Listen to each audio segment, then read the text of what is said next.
நான் உங்களுக்கு ஒன்று சொல்ல வரேங்க. உங்களுக்கு கோபம் அதிகமா வருதா? அந்த கோபத்தை குறைக்கிறதுக்கு ஒரே வழி என்னன்னா, அந்த வார்த்தையை நம்ம கேட்காம இருக்கணும். காதுல கேட்குது, எப்படி கேட்காம இருக்கிறது அப்படின்னா கண்டிப்பா கேட்கதான் செய்யும். ஏன்னா நானே பல பேரை அனுபவிச்சிருக்கேன். அதுல மீண்டு வர்றதுக்கு ஒரு வழி என்னன்னா, ஒரு வார்த்தை நம்ம கிட்ட கேட்க வருது, நம்மளை பத்தி தான் சொல்றாங்க, நம்ம சாலமலையா சொல்றாங்க, ஏதோ ஒரு விஷயம் நம்மளை பத்தி சொல்றாங்கன்னா என்ன பண்ணணும், அந்த வார்த்தை நம்ம கிட்ட காது கிட்ட வந்துட்ட உடனே காது மூளை கிட்ட போகும். அது அப்புறமா தான் அது அந்த வார்த்தை நம்மளை பத்தி சொல்லுதுன்னு அந்த மூளை ரெகனைசேஷன் பண்ணி நம்மளை ரெஸ்பாண்ட் பண்ண சொன்னோம், ரியாக்ட் பண்ண சொன்னோம். அப்ப நீங்க என்ன பண்ணீங்கன்னா, அந்த வார்த்தை நம்ம கிட்ட வரும்போது அது நம்மளுடைய வார்த்தை இல்லை, நம்ம அந்த மாதிரி கிடையாது, மற்றவங்க சொன்னா சொல்றோம், ஆமா அப்படி கிடையாது அப்படின்ற ஒரு புரிதல் நம்ம கிட்ட வரும். அது எப்படி வரும் அப்படின்னா, நாம எப்பயுமே சாந்த நிலைமையில இருந்தா மட்டும்தான் அது நம்மளுக்கு தேடி வரும். எல்லாமே நம்ம சாந்த நிலைமையில இருந்தோம்னு வச்சோங்க, சாந்தமா அப்படி இருந்தீங்கன்னா உங்களுக்கு யார் என்ன சொன்னாலும் நமக்கு எது தேவையோ, நம்மளோட தேவைக்கு எதுவோ அதை மட்டும் தான் நம்ம எடுத்துப்போம். ஒரு மற்ற விஷயத்த புறக்கணிச்சிடுவோம். அப்படி புறக்கணிக்கும் போது என்ன ஆகும்னா, நம்மளுக்கு தேவையானது மட்டும் தான் நம்ம மைண்ட் ஃபில்டர் பண்ணி எடுத்து அதை நம்ம சந்தோஷத்தை அதிகப்படுத்தும்.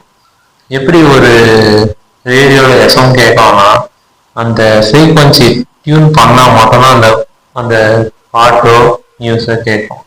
அப்போ அதை டியூன் பண்ணோம் கரெக்டா, அந்த ஃப்ரீக்வன்சியோட நோட் பண்ணி டியூன் பண்ணா மட்டும்தான் அது நம்ம பிரதிபலன் கேட்கும். அதே மாதிரி நம்மளுக்கு எந்த பாட்டு வேணும் நம்ம தேடுறோம். இப்போ ஃப்ரீக்வன்சி ஒவ்வொரு சேனலாக மாற்றணும், டிவிலையும் சரி எஃப்எம்லையும் சரி, நம்மளுக்கு எது தேவையோ அதை தேடி எடுத்து அதை மட்டும் கேட்கலாம் பார்க்கலாம். அதே மாதிரி யார் என்ன சொன்னாலும் அது நல்லதா இருந்தால் மட்டும் நம்ம எடுத்துக்கும் கேட்போம், மற்றதை புறக்கணிச்சிடும். அப்படி இருந்தால் மட்டும்தான் உங்களுக்கு எப்பயுமே மன நிம்மதியா இருக்க முடியும், கோபம் வராது. ஏன்னா இது கோபம் வர்றத என்னென்ன ஆகணும், முதல் விஷயம் நாம எப்படின்றத நம்ம மறந்துடுவோம், நம்மளோட தன்மையை மறக்க இருக்கும் அந்த கோபம். அதனால நம்ம சாந்தத்தை இழப்போம், பிளட் ப்ரெஷர் அதிகமாகும். நம்ம ஒரு நிமிஷம் யோசிக்கக்கூடிய தன்மையை மறந்துடுவோம். என்ன ஒரு பெரிய ஆனாலும் அந்த ஒரு செகண்ட் கோபம் எல்லாத்தையும் கெடுக்கும். ஆனா கோபப்படாமல் இருக்க முடியாதுதான், நியாயமான விஷயம். அதுக்கு பதிலாக நம்மளுக்கு எது தேவையோ அதை மட்டும் எடுத்துக்கிட்டு தேவையில்லாத புறக்கணிச்சுட்டு பொறுமையா அவங்களுக்கு ஒரு டைம் இல்லை அவங்க சூழ்நிலை அமைஞ்ச உடனே நாம அதை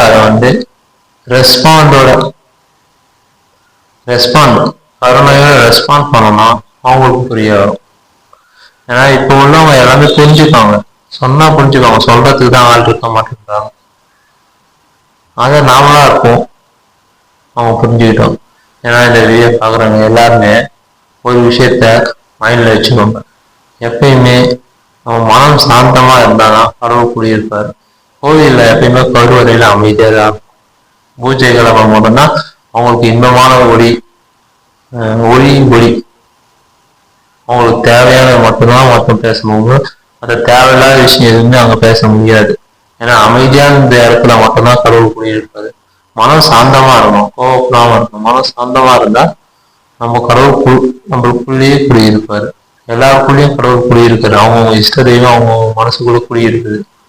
அவங்க கோவப்படுறதும் ஒரு சில விஷயத்த அநாகரிகமா நடந்துக்கிறதும் துஷ்பிரயோகம் பண்றதும் அந்த நிறைய விஷயத்தால அவங்க ஆத்மா சொல்றத கேட்காத விஷயத்தால அவங்க வேற மாதிரி இந்த உலகத்துல மற்றவங்க பிம்பத்துல தனியா தெரியுறாங்க.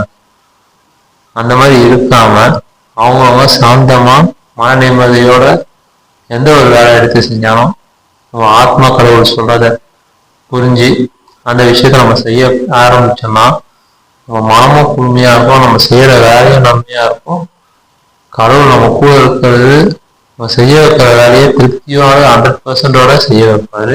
உங்களுக்கு வெற்றி தான் நிச்சயமா கிடைக்கும்.